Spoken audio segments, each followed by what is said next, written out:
أعوذ بالله من الشيطان الرجيم بسم الله الرحمن الرحيم حميم والكتاب المبين إنا جعلناه قرآنا عربيا لعلكم تعقلون وإنه في أم الكتاب لدينا لعلي حكيم أفنضرب عنكم الذكر صفحا أن كنتم قوما مسرفين صدق اللہ العظیم یہ سورۃ الزخرف ہے، مکہ مکرمہ میں نازل ہوئی ہے۔ یہ 89 آیا، اس میں ایک کم 90 آیات ہیں، وسبع رکوعات اور 7 رکوع ہیں، اور 830 کلمات ہیں، اور 3400 حروف، 3400 حروف ہیں۔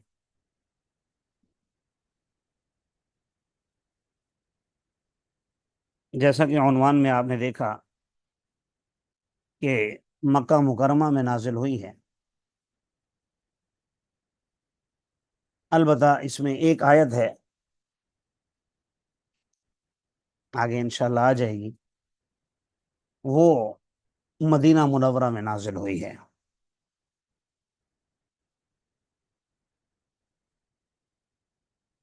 میں رکوع کے مضامین کے اعتبار سے بھی عرض کر دیتا ہوں، پھر ترجمہ شروع کروں گا۔ اس کے پہلے رکوع میں اقوام سابقہ کے حال احوال بیان کیے گئے ہیں،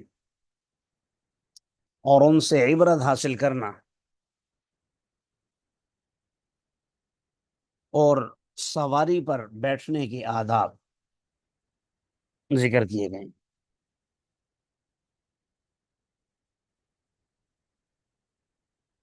جی حامیم واللہ اعلم بمرادہ والکتاب المبین، قسم ہے واضح کتاب کی، یقیناً ہم نے اس کو بنایا ہے قرآن عربی زبان میں، لعلکم تعقلون، تاکہ تم اسے سمجھو، اپنے عقل سے کام لو اور اسے سمجھو۔ یقیناً وہ ام الکتاب میں یعنی لوح محفوظ میں، لدینا لعلی حکیم، ہمارے پاس ہے، جو کہ حکمتوں سے بھری ہوئی ہے اور بلند و بالا ہے۔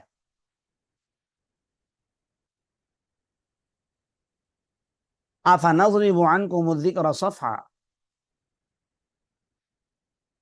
آگے پھر قوموں کا ذکر شروع ہو رہا ہے۔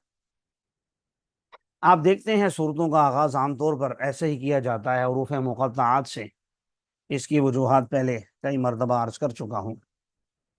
بسا اوقات اللہ تبارک و تعالی کسی چیز کی قسمیں بھی بیان فرماتے ہیں، اور عام طور پر قرآن کی ہی، کیونکہ جب کسی چیز کی اہمیت کو بیان کرنا مقصود ہوتا ہے تو اسے زیادہ شد و مد سے بیان کیا جاتا ہے۔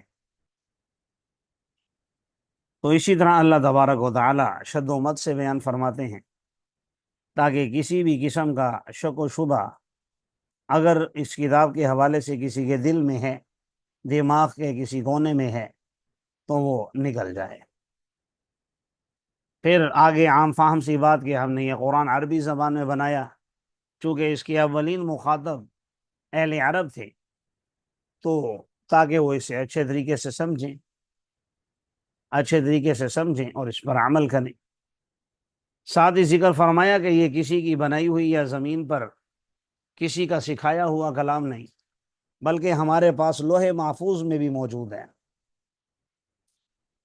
آپ جانتے ہیں قرآن پاک کا نزول 2 مرتبہ ہوا ہے، ایک مرتبہ لوح محفوظ سے آسمان دنیا پر، اس میں پورا قرآن پاک نازل ہوا۔ شہر رمضان الذی انزل فیہ القرآن، رمضان المبارک کا وہ مہینہ جس میں قرآن نازل کیا گیا ہے۔ پھر اسی کی تشریح میں انا انزلناہ فی لیلۃ القدر وما ادراک ما لیلۃ القدر، یعنی شب قدر میں اتارا گیا ہے۔ تو پورا قرآن پاک نازل ہوا۔ پھر دوسری مرتبہ آسمان دنیا سے رسول اللہ صلی اللہ علیہ وسلم کے قلب اطہر پر 23 سال کے عرصے میں وقتاً فوقتاً تھوڑا کر کے ضرورت کے مطابق، کبھی ایک آیت، کبھی 2 آیتیں، کبھی سورت، کبھی آدھی سورت، جیسے ضرورت تھی، جیسے جو واقعہ تھا اس کے مطابق قرآن نازل ہوتا رہا۔ افنضرب عنکم الذکر صفحا ان کنتم قوما مسرفین، کیا ہم چھوڑ دیں تمہیں، کیا ہم تم سے نصیحت کو چھوڑ دیں محض اس وجہ سے کہ تم حد سے تجاوز کرنے والے لوگ ہو۔ صفحان کا معنی ہوتا ہے درگزر کرنا، جس کا ترجمہ میں نے محض سے کیا ہے۔ تو محض ہم اس وجہ سے تمہیں نصیحت کرنا چھوڑ دیں کہ تم ہو ہی حد سے تجاوز کرنے والے لوگ، یہ یقین کیجیے اللہ تبارک و تعالیٰ کی رحمت کا تقاضا ہے،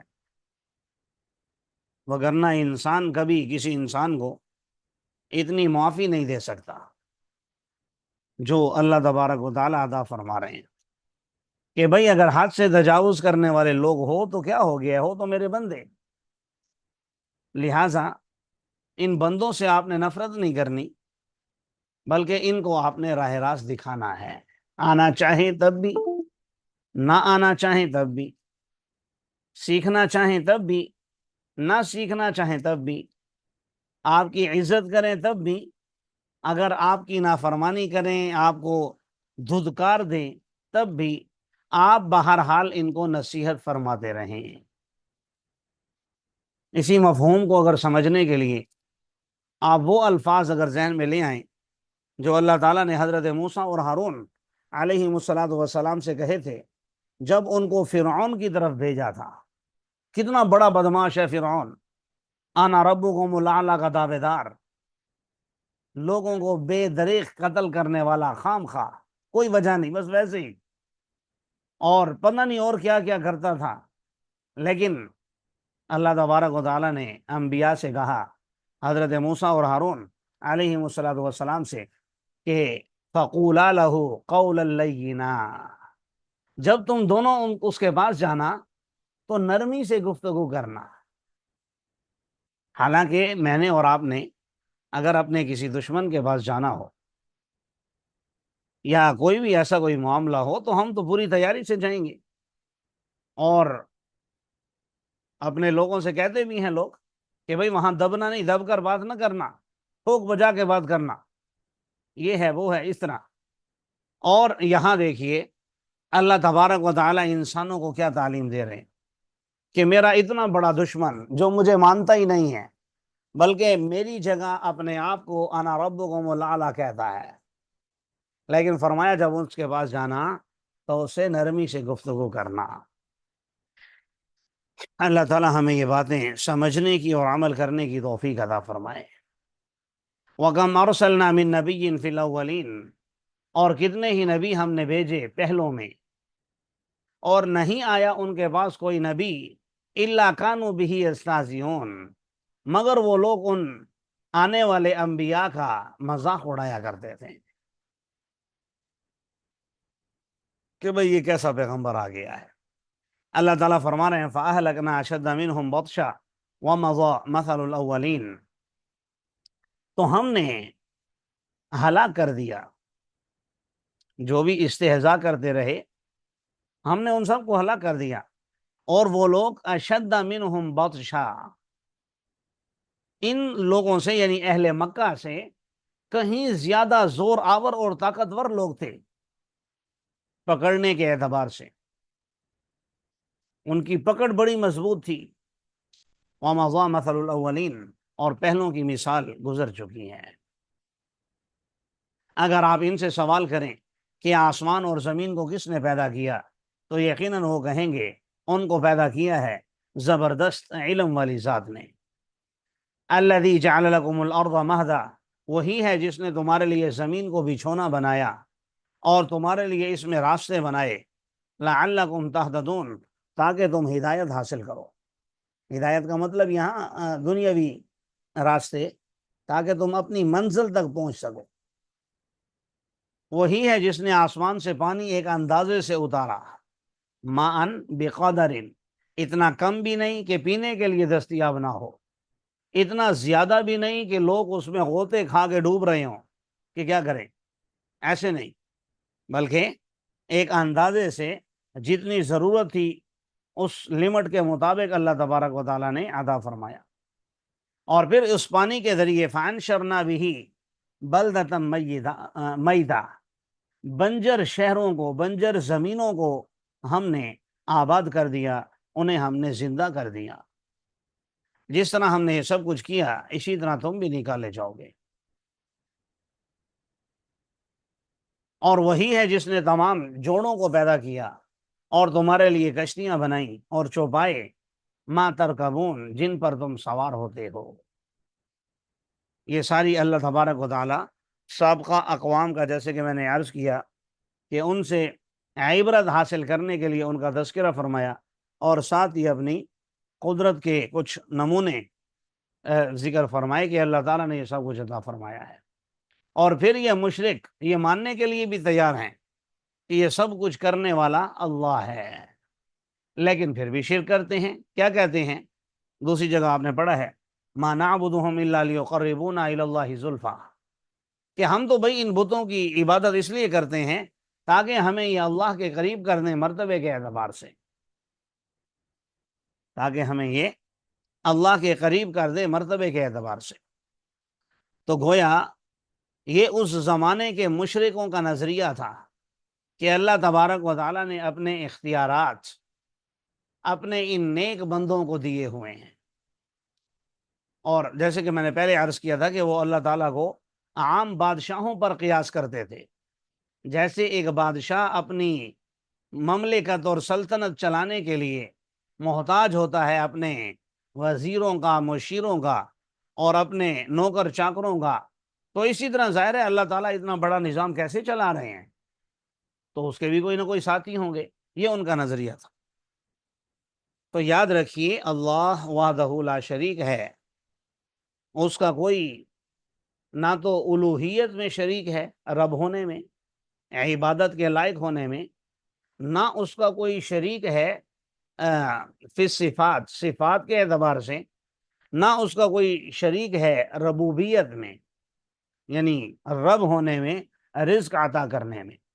لہٰذا اللہ تعالیٰ نے کسی کو کسی قسم کا کوئی اختیار نہیں دیا ہوا کہ وہ کسی کو اولاد دے یا کسی کو رزق دے یا کسی کو ہدایت دے۔ یہ سب کچھ اللہ تبارک و تعالیٰ کے قبضہ قدرت میں ہے۔ چوپایوں کا اور سواریوں کا ذکر آیا تو ساتھ ہی سواری پر بیٹھنے کے آداب ذکر فرمائے، اور اس میں پنہا ایک پیغام بھی عطا فرمایا، تاکہ تم ان کی پیٹھ پر جب برابر ہو تو یاد کرو اپنے رب کی نعمتوں کو، اذا استویتم علیہ، جب تم اس پر برابر ہو جاؤ، اور تم کہو سبحان الذی سخر لنا ھذا وما كنا له مقرنین وانا الی ربنا لمنقلبون، پاک ہے وہ ذات جس نے ہمارے لیے اس کو مسخر کر دیا، حالانکہ ہم تو اس کو قابو میں کرنے والے نہیں تھے۔ بھائی بڑے بڑے جہاز آج کے دور میں بھی دیکھ لے، ہوائی جہاز ہے، بحری جہاز ہے، ٹرینیں ہیں، بڑی گاڑیاں ہیں، میں تو کہتا ہوں چھوٹی گاڑیاں بھی، سائیکل اور موٹر سائیکل بھی آپ کے حساب سے چل رہے ہیں، لیکن آپ دیکھیں جب آپ کا برا وقت آتا ہے، بریک لگاتے ہیں سب کچھ ٹھیک ہوتا ہے، نہیں لگتی، کلچ پکڑتے ہیں صحیح کام کر رہا تھا، نہیں کر رہا۔ تو یہ سب اللہ تعالیٰ کی عطا ہے، اس کی عطا کی وجہ سے، تسخیر کی وجہ سے ہم مزے سے گھوم پھر رہے ہیں اور ہمیں کوئی پریشانی نہیں ہوتی. اس لیے ہمیشہ اللہ کو یاد کرتے رہنا چاہیے جب بھی آپ کوئی کام کرنے لگے. تو اس لیے سکھایا سبحان الذی سخرنا ھذا وما كنا له مقرنین. اور پھر دنیا کی نعمتوں میں اتنے نہ کھو جاؤ کہ آخرت کو بھلا دو.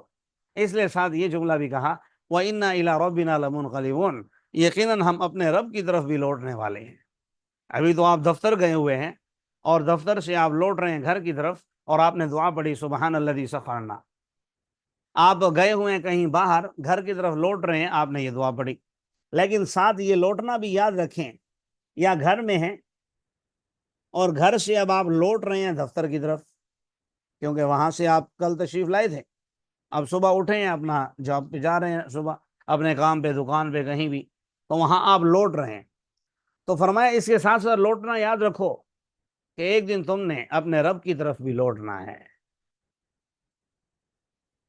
اور ایک نقطہ جو آپ کی برکت سے میرے ذہن میں ابھی آیا کہ بھائی جس طرح اس سواری پر تم سوار ہو سبحان الذی سخر لنا ھذا کہ اللہ پاک ہے وہ ذات جس نے اس کو مسخر کیا حالانکہ ہم تو اس کو قابو میں کرنے والے نہیں تھے. تو فرمایا ایک اور سواری بھی ہے جو بے قابو ہوگی جس کو 4 بندوں نے اپنے کندھوں پر اٹھایا ہوا ہوگا اور تم اس پر سوار ہوگے. اس پر بھی تم نے سوار ہونا ہے. اسے یاد رکھو وَإِنَّا إِلَىٰ رَبِّنَا لَمُنْقَلِبُونَ. وَجَعَلُوا لَهُ مِنْ عِبَادِهِ جُزْءًا. اور انہوں نے اللہ کے لیے اس کے بندوں میں سے اجزاء بنا دیے. یقیناً انسان بڑا ناشکرا بھی ہے. واضح طور پر آپ جانتے ہیں اولاد اپنے ماں باپ کا جز ہوا کرتی ہے. ظاہر ہے ماں باپ کے نطفے کے ملاپ سے انسان وجود میں آتا ہے تو گویا وہ جز ہوا انسان کا. پھر ماں کے پیٹ میں 9 مہینے لوتھڑے کی شکل میں جمے ہوئے خون کی شکل میں اور پھر انسان کی شکل میں پرورش پاتا ہے. یہ انسان تو ظاہر ہے یہ اسی کا جز ہے. تو اولاد اپنے ماں باپ کا جز ہوا کرتی ہے. اور جو کل ہوتا ہے بڑا اہم پوائنٹ دینے لگا ہوں جو کل ہوتا ہے وہ اپنے کامل ہونے میں اپنے اجزاء کا محتاج ہوتا ہے. اس لیے آپ نے اپنے معاشرے میں ایک جملہ سنا ہوگا کہ جب کسی کے ہاں بیٹی اور بیٹا پیدا ہو جائیں تو وہ کہتے ہیں ہماری فیملی مکمل ہو گئی. تو اب یہ جب تمہید آپ نے سمجھ لی تو اب آپ یہ سمجھیں کہ اللہ کے لیے اولاد کو ماننا کہ عیسیٰ علیہ السلام معاذ اللہ اللہ کے بیٹے ہیں, عزیر علیہ السلام معاذ اللہ اللہ کے بیٹے ہیں, فرشتے اللہ کی بیٹیاں ہیں, یا جنات کی بیٹیاں نعوذ باللہ من ذالک اللہ کی بیویاں ہیں, جو بھی لوگوں کے نظریات تھے میں نے ذکر کیے. تو اب یہ نظریہ رکھنے کا مطلب یہ ہے کہ اللہ اپنے کامل ہونے میں ان اجزاء کا محتاج ہے. حالانکہ اللہ تو کسی کا محتاج نہیں ہے. اللہ تو کامل و اکمل ذات ہے. وہ تو لم یلد ولم یولد ہے ولم یکن لہ کفوا احد ہے. تو اس لیے اللہ تبارک و تعالیٰ نے آگے کہا کہ بھائی جس انسان کو میں نے آنکھیں دی, کان دیے, دل دماغ جگر دیا, دوست احباب رشتہ دار دیے, مال و دولت دیا, دنیا دی, سب کچھ عطا کیا, اور اس نے کیا کیا؟ میرا مرتبہ گھٹا دیا. ان الانسان لغفور مبین. یقیناً انسان واضح طور پر بڑا ناشکرا ہے. آگے دوسرے رکوع میں بھی دیکھ لیجیے, آپ سنتے رہتے ہیں ماشاءاللہ. 2 نظریات کا رد کیا ہے اس دوسرے رکوع میں. ایک تو ماں باپ کی اندھی تقلید کرنا, یہ غلط ہے. ماں باپ کی یا کسی بھی بڑے کی کہ آپ کہیں وہ ایسا تھا لہذا میں بھی ایسا ہوں. اور دوسرا بیٹی کی پیدائش کو برا سمجھنا. تو اللہ تبارک و تعالیٰ نے شکوہ بھی کیا ہے اور اس نظریے کا رد بھی کیا ہے کہ بھائی اپنے لیے تو تم بیٹیاں پسند نہیں کرتے اور اللہ کے کھاتے میں بیٹیاں ڈالتے ہو، یہ تو بڑی عجیب بات ہے۔ اور دوسری بات یہ ہے کہ بیٹیاں اللہ تبارک و تعالیٰ کی نعمت ہیں، اللہ کی رحمت ہیں، اس میں تو کوئی شک و شبے والی بات نہیں ہے۔ بہرحال اس وقت مین جو مقصد ہے وہ یہ ہے کہ جب ان کو بیٹیوں کی خوشخبری دی جاتی ہے تو یہ لوگ پریشان ہو جاتے ہیں اور اللہ کے کھاتے میں بیٹیاں لکھ دیتے ہیں کہ فرشتے اللہ کی بیٹیاں ہیں، حالانکہ نہ تو یہ ان کی پیدائش کے وقت موجود تھے، نہ ان کے بارے میں انہیں زیادہ معلومات ہیں۔ تو کیا اللہ نے اپنی مخلوقات میں سے بیٹیاں بنا لی؟ وَأَصْفَاكُمْ بِالْبَنِينَ، اور تمہیں بیٹے عطا کیے؟ حالانکہ وَإِذَا بُشِّرَ أَحَدُهُمْ، جب ان میں سے کسی کو خوشخبری دی جاتی ہے اس چیز کی جس کی یہ رحمان کے لیے مثالیں دیتا ہے، یعنی بیٹیاں، تو ظل وجهه مسودا وهو کظیم، تو اس کا چہرہ سیاہ ہو جاتا ہے اور وہ دل ہی دل میں گھٹ رہا ہوتا ہے، یعنی اب کیا کروں، بے غیرت بن کے، یعنی عورت کو تو وہ بیٹی کو تو غیرت کے خلاف سمجھتے تھے، تو اب بے غیرت بن کے یا تو اس بیٹی کو جوان کروں پھر کسی مرد کے حوالے کر دوں، یا پھر یہ ہے کہ سخت دل ہو کر اسے زندہ درگور کر دو، دو ہی صورتیں، ان دو میں سے کوئی ایک کام کر لو۔ تو اللہ تبارک و تعالیٰ فرما رہے ہیں کہ اپنا حال تو ان کا یہ ہے کہ جب انہیں بیٹی کی خوشخبری دی جاتی ہے، اور انتہائی میں افسوس کے ساتھ کہوں گا، وقت بھی مختصر ہے، ٹائم نہیں ہے وضاحت کا زیادہ، لیکن ہمارے معاشرے میں بھی آپ اگر دیکھیں تو جس طرح بیٹے کی پیدائش پر خوشی منائی جاتی ہے، مٹھائیاں بانٹی جاتی ہیں، عقیقے کا بڑا اہتمام ہوتا ہے، ہر کسی کو بلایا جا رہا ہے، خبر دی جا رہی ہے بھائی ہمارے گھر نرینہ اولاد ہوئی ہے، عام طور پر بیٹیوں کی پیدائش پر ایسا نہیں ہوتا، غلط ہے، یہ مشرکین کا نظریہ تھا، مسلمان کا یہ نظریہ نہیں ہوتا۔ بھلا وہ جو زیورات میں پرورش پاتی ہے وَهُوَ فِي الْخِصَامِ غَيْرُ مُبِينٍ، اور جھگڑے کے وقت صحیح طریقے سے بات بھی نہیں کر سکتی۔ اب یہ بھی کوئی یہ نہ سمجھیں کہ اللہ تعالیٰ کوئی عورتوں کے عیب بیان کر رہا ہے، بھائی عورت تو اللہ کی مخلوق ہے۔ تو آمین آمین، تو اللہ تبارک و تعالیٰ کیوں عیب بیان کرے گا؟ عیب بیان نہیں ہو رہا، یہ عورت کا حسن ہے۔ أَوَ مَن يُنَشَّأُ فِي الْحِلْيَةِ، زیورات پہن کر اور میک اپ کر کے بیوٹی پارلر سے تیار ہو کر آنا، اپنے خاوند کے لیے آئے، اپنے فیمیل میں آئے، کوئی مسئلہ نہیں ہے، تو یہ اس کا حسن ہے، یہ کوئی کمزوری نہیں ہے، یہ عیب نہیں ہے۔ ہاں اس میں ایک پیغام ضرور ہے، وہ یہ کہ مرد اپنے حسن میں کامل ہوتا ہے۔ آج کل آپ دیکھیں تو ہمارے جو نوجوان طبقہ ہے وہ بھی بیوٹی پارلروں میں جانے لگے ہیں، ان میں اور پھر بیچاری لڑکیوں میں کوئی فرق ہی نہیں رہتا، پتہ ہی نہیں چلتا لڑکا کون ہے لڑکی کون ہے۔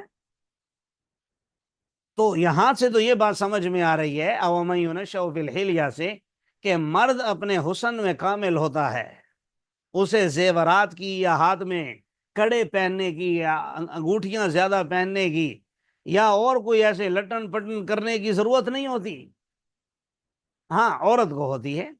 اچھا اسی طرح دوسری بات کہی، وہ فی الخصام غیر مبین، آسان الفاظ میں اس کا ترجمہ کرتا ہوں کہ اظہار ما فی الضمیر نہیں کر سکتی صحیح طریقے سے عورت، تو یہ بھی اس کا حسن ہے۔ عورت کا نازک ہونا، کمزور ہونا، یہ اس کا حسن ہے، عیب نہیں ہے، اور مرد کا مضبوط ہونا یہ اس کا حسن ہے۔ تو انہوں نے ان فرشتوں کو جو اللہ کے بندے تھے مونس بنا دیا، کیا یہ ان کی پیدائش کے وقت موجود تھے؟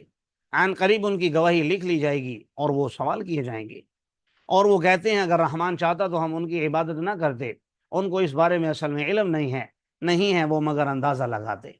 کیا ان کے پاس کوئی کتاب ہے اس سے پہلے کی جس سے وہ دلیل پکڑ رہے ہیں؟ بلکہ ان کا کہنا تو یہ ہے انا وجدنا آباءنا، کہ ہم نے اپنے آبا و اجداد کو ایک طریقے پر پایا، ہم ان کے نقش قدم پر ہدایت یافتہ ہیں۔ وَكَذَلِكَ مَا أَرْسَلْنَا مِن قَبْلِكَ، اسی طرح ہم نے نہیں بھیجا آپ سے پہلے کسی بستی میں کوئی ڈرانے والا، مگر وہاں کے مالدار لوگوں نے کہا، مترفوہا، خوشحال لوگوں نے کہا، پیسے والے جو لوگ تھے انہوں نے کہا، انا وجدنا آباءنا علی امہ، ہم نے اپنے آبا کو ایک طریقے پر پایا ہے، ہم تو انہی کے نقش قدم پر چلیں گے۔ مقتدون کا مطلب اقتدا کریں گے۔ تو پیغمبر نے جواب میں کہا، کیا اگر میں تمہارے پاس بھی اہدا، زیادہ ہدایت یافتہ چیز لے کر آؤں اس سے جس پر تم نے اپنے آبا کو پایا ہے، یعنی کیا پھر بھی میرا انکار کر دو گے، نہیں مانو گے؟ تو انہوں نے صاف کہا، انا بما ارسلتم به کافرون، یقیناً ہم اس چیز کا جس کے ساتھ تم بھیجے گئے ہو انکار کرنے والے ہیں۔ پھر ہم نے ان سے انتقام لیا، دیکھ لیجئے جھٹلانے والوں کا انجام کیسا ہوا۔ اللہ تعالی ہم سب کو خاتمہ بالخیر عطا فرمائے۔